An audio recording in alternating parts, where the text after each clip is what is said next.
Hello guys, good afternoon. Umupo kami saglit kasi sobrang lamig ngayon guys. Namumula na yung ilong ko. O tingnan mo, ilong ko namumula na siya. Dry na dry mga ano namin, mga bibig. Tapos malamig. Sobrang lamig ngayon guys. Nagbumaba na ang degrees kasi malapit na winter kaya nagbaba na siya. Dito pang makulit ko, nalamigan yan siguro. Hindi naman yan gusto nila sa malamig. Ay, naku guys, super lamig talaga ngayon. Kanina nakahiga-higa ako, gigising talaga ako, naramdaman ko talaga sa likod ko malamig talaga.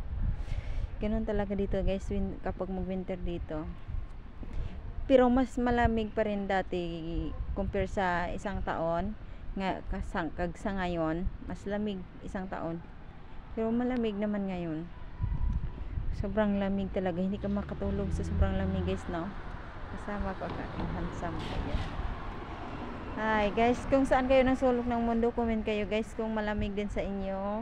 Saan ba kayo mga winter? Hello sa mga followers ko dyan na sa ibang bansa din na malamig. Kagaya sa amin, nakabalot pa rin kami. Hanggang ng April patong balot-balot kami. Kasi sa sobrang lamig. Malamig ang panahon ngayon. Yan na, nakatulog na sa si Blue Eyes. Yan, nakahiga-higa lang siya dyan.